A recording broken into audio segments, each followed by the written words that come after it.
You learn who you are through presence and tears. It's the sacred harmony of the marriage of Shakti and Shiva in the Indian um, philosophy, in the Indian religion. Shiva being the vertical and Shakti being the horizontal. Shakti is life force, it's Kundalini.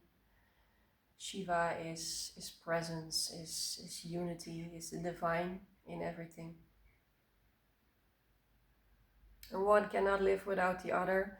As you have noticed in my video the past weeks, I have gone through some huge grieving process, mourning my old identity, mourning what my ego thought my life would be about. And last week I've come to peace with this, with the death of my old self.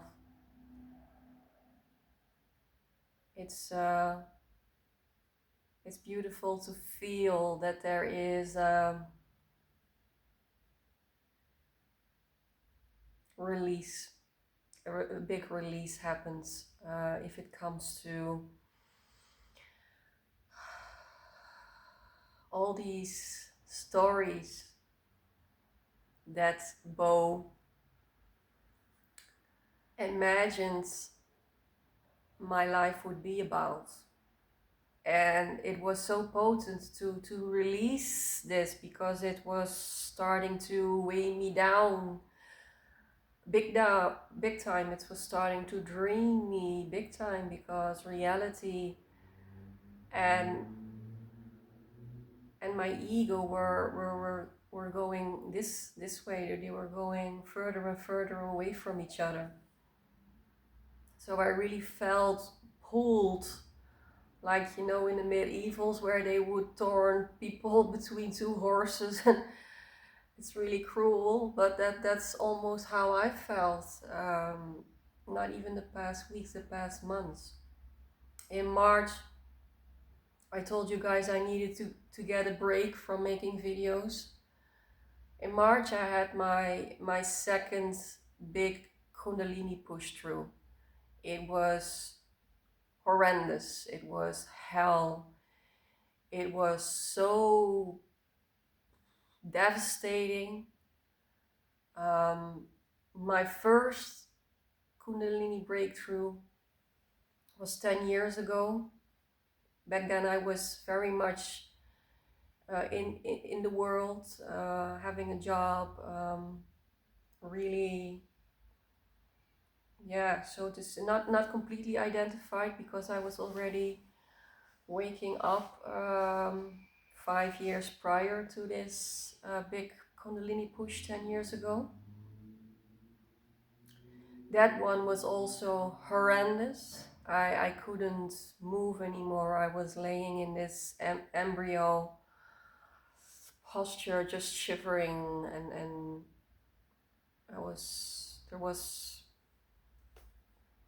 it was a complete devastation of my identity.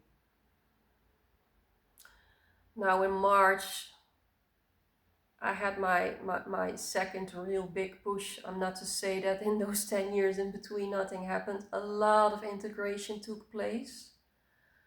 And it was heavy too, and exhausting. But I would call it integration. And the real two big pushes happened. One happened 10 years ago, and the second in March this year.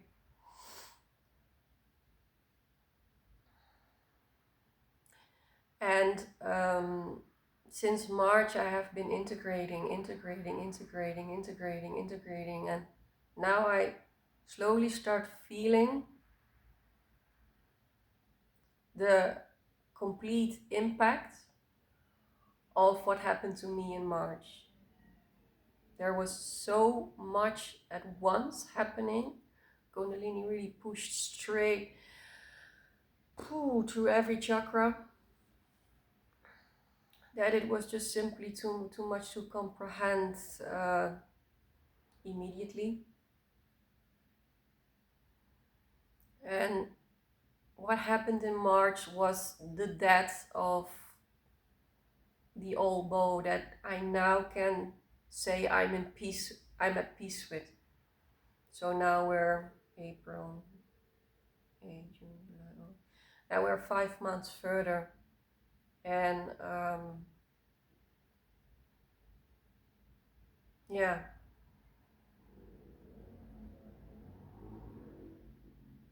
I hear a lot of stories of people on the internet about Kundalini awakening, and I think everybody has its own pace and a different. It will manifest in a different way. Some people have partial Kundalini awakenings. Even less people will have full Kundalini awakenings. Um, but there is no one size fits all experience. So this has been my experience if it comes to Kundalini. Through tremendous big pushes that really destroyed my sense of self in such a big way. I needed. I'm still feeling I'm not there. The push of March is still integrating. It has been like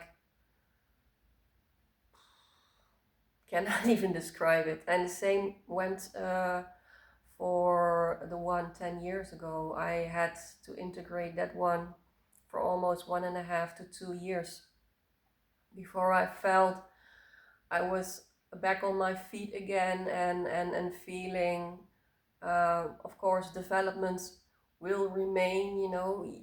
Once Shakti um, decides to come and visit you, she will not go away. You cannot put the genie back into the bottle anymore. So after that 1.5 year integration, there of course there were in the years in between then and now a lot of integration happened, but that occurred in a more gradual way, so to say. Um, this push in March is was of such a magnitude that maybe in half a year I can tell you the full experience of it. But what I experiencing now of it after 5 months is that I've come to peace with the death of so many identifications of Bo. In 10 years ago, it was a lot about society, because I had my own practice.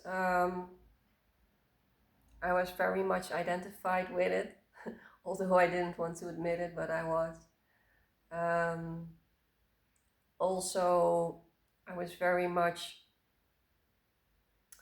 into people needing people to like me.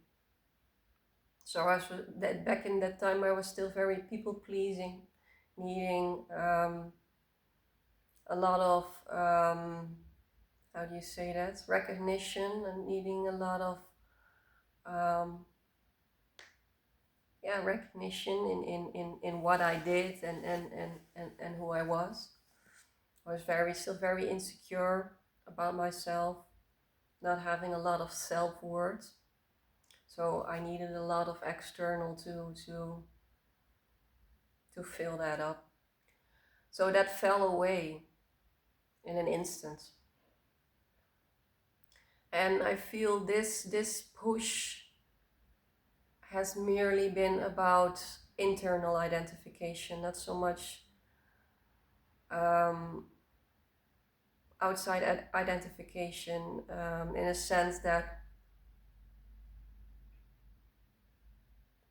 It's been merely about thoughts that I was having in my mind about how I thought my life was going to play out, or so. But it's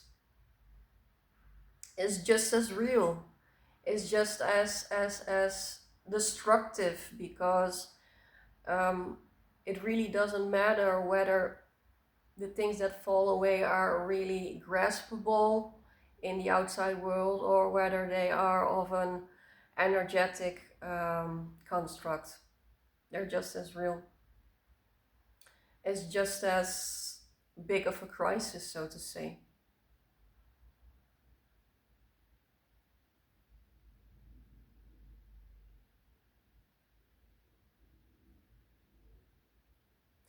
And I feel I've also learned to,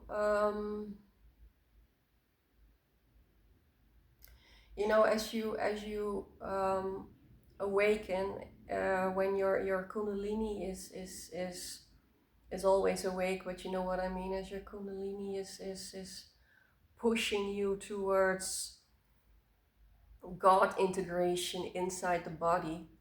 Um, that they can go along with a lot of spiritual phenomena we can cling on to, like becoming psychic, having connection with angels or aliens or guides, seeing auras, talking light language. There is all these spiritual phenomena that can come with it, and it's also a minefield not to get lost in them, not to become attached to what awakening can give you in certain points in your life.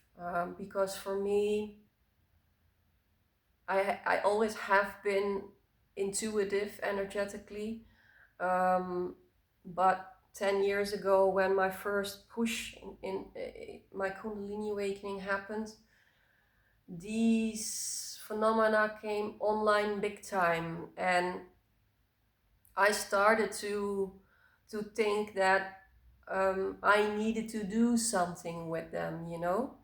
Um, I felt kind of special, um, being such in tune with the universe, being such an empath, seeing auras, communicating with my guides. Um, and letting go of that specialness has also taken a while for me. I think even now still. Um, this past week, I really got clear what my vocation is about. It is not so much about what I can do with um, me gifted this, that I gifted this spiritual phenomena. Although I use them in my videos, I make intuitive astrological videos. I channel sometimes. I feel into the collective.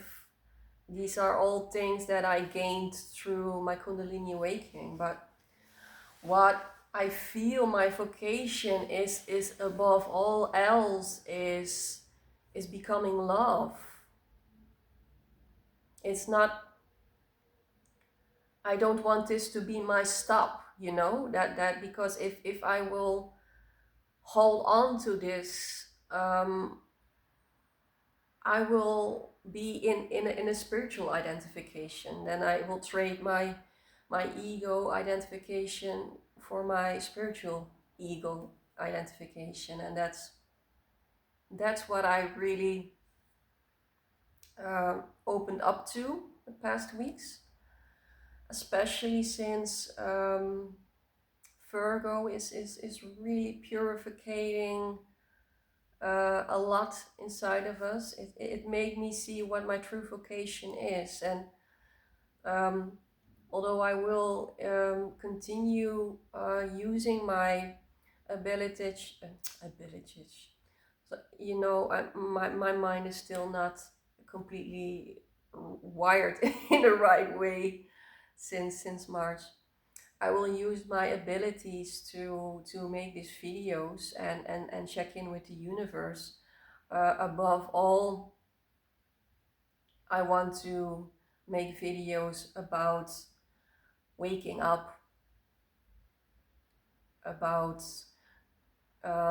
God's integration into the body, about the divine marriage between Shakti and Shiva. That is my vocation. It's and I believe it's something I will address within time more and more. Or although I'm already doing that, um, but it's a process. It's a process. Um, there's so much information from so much sides coming in to me, and I feel it is my journey to channel it into um,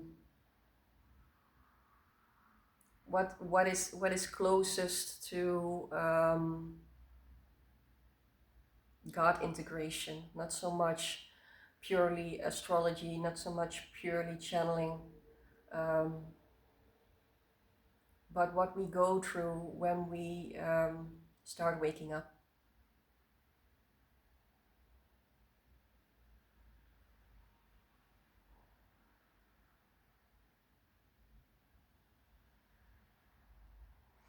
Yeah, so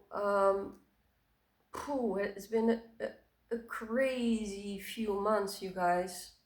I would love to hear from you um, what has been going on inside of your own processes. Um, I do feel that we finally get some space to be more instead of being in this constant onslaught of upgrades. But again, that's what I feel. The only thing we can do is love ourselves the best we can, take care of ourselves the best we can, and try to have also some joy and fun once in a while. Much love.